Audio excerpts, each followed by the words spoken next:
lights out, and we are racing in Moto3 here in the Spanish Grand Prix. Great start from the middle of that front row by David Munoz. Oh, he almost he bumps Alonso not once but twice. Proper elbows out there, aggressive by Munoz, as you knew he would be. He takes the whole shot on the inside of Alonso into turn 2, the field go. Alonso second, Joel Esteban on a superb start. Alonso's teammate up from 8th to 3rd. Yeah, then comes Yamanaka, who's clutched onto the back, putting that pre-race hiccup behind him. Then it's Veijer in 5th place. Ortola was on the outside and got squeezed out, as did Kelso. Yeah, that was super aggressive, wasn't it, by David Munoz? We know he's not scared to get the old razor-sharp elbows and knees out, but he came through there a couple of times on Alonso. Alonso then trying to get some immediate payback in the slipstream down the back straight. On the brakes, they'll go in for the Pedrosa corner for the first time and making light work of Munoz. Does go Alonso then, so he's taking him 6 corners to seize the lead back. Yeah, Yamanaka now 3rd from Veijer and Ortola. Then comes Kelso. Of course, he and Esteban are both on. Alonso's down! Oh no, David Alonso, can you believe this? He has blown it. Wow. David Alonso did not see that coming. The rider who absolutely dominated, crushed the opposition in Cota 2 weeks ago, threatened to do the same here again throughout the Spanish Grand Prix weekend. And at the end of the first lap, down he goes. Chatter on the front end for Alonso's CF motor machine. He slips into the gravel trap at the final corner, the Hoy Lorenzo corner.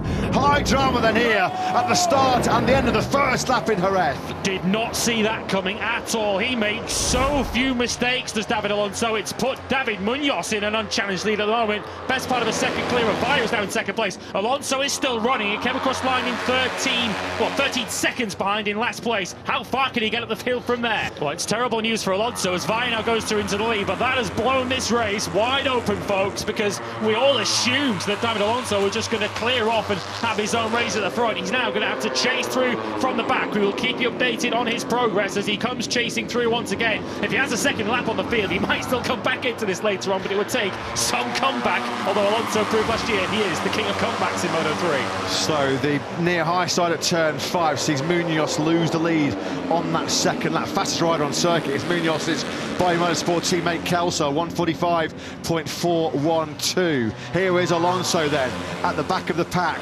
Nightmare first lap then as he crashes out of the lead ahead of David Munoz in 2nd place. He's 26th at the moment, right at the back. As Ortola now gets muscled aside, he got Munoz on the way into the Dani Pedrosa hairpin.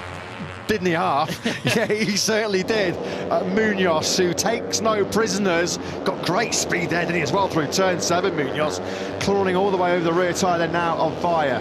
We go back down then to David Alonso, who is just trying to limit the damage of that costly crash at the final corner on the first lap when he was trying to streak away from the field. The pole jinx here in Jerez will roll on. There's only ever been 2 winners from pole in the previous 13 Spanish Grand Prix in Moto3.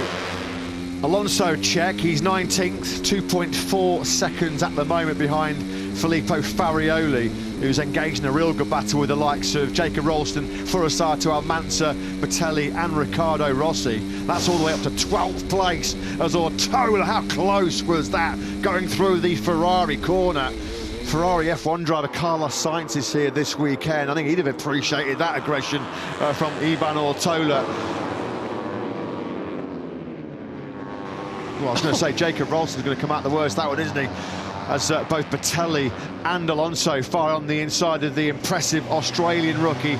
So Alonso then, almost, well, he is now close, very close to point. 17th and now the club win has worked his way back up into. Now make that 16th because he's picked off Batelli into turn 1. Yeah, and the front of this group would take him to 12th place where David Almanza currently is. Just at the front of the picture, one of the riders just ahead of him, one of the 658 riders, looked like he was going wide. It was Farioli, which drops him into the clutches of Furasato.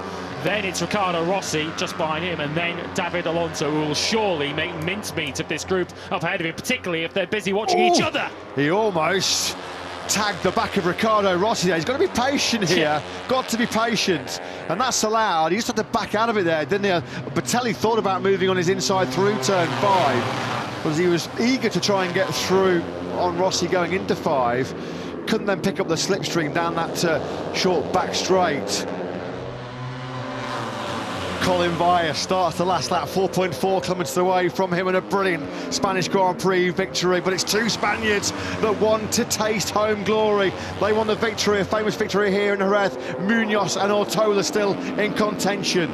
Further back, the last lap underway. Yamanaka in a safe fourth, but Esteban and Kelso now have been caught by that group, led by Fernandez. Holgado, there he is on the red gas machine. He's going to be the world champs leader going to Le Mans, but how many points will that advantage be over David Alonso? Ortola at the moment is just running out of speed at the worst possible moment. He's half a dozen bike lengths now back of Veijer and Munoz. Ortola needs these two to start battling with each other to bring him into play the final line. Munoz is surely going to have a go this time. He just cannot get close enough into the braking zone to Veijer. Veijer, to his credit, is doing such a good job here, offering Munoz nothing. Jerez, last corner, Moto3, anyone. Well, the stage is set. Munoz, though, will he wait that long? There's no way through the high speeds, turn 7 and 8 into the stadium section. He's running out of overtaking opportunity. Now here's another one on the brakes into turn 9. Veijer doing a phenomenal job defending this lead here now into turn 10. 3 corners remaining. Surely it's going down to the last corner. Well, Munoz hasn't been strong enough through these 2 corners previously. These 2 right-handers, he needs to stay as close as he can to Veijer's rear tyre to be able to attack into the final corner. I'm not sure he's been able to do it. Is Munoz going to go full send? Is he going to go all in? This has been brilliant. Veijer goes defensive, runs a tight line. Collin Veijer will come out of the final corner. There's a twist there, though, on the rear tyre of the number 95. It's a drag race to the finish line. Veijer versus Munoz. Who's going to get it? It's victory for Veijer. Brilliant performance by the Liquimoni Husqvarna rider. He takes the checkered flag by just under 0.05 of a second. Ivan Ortola slipped down to 3rd place. He didn't have the leg speed, did he? 3rd place for Ortola.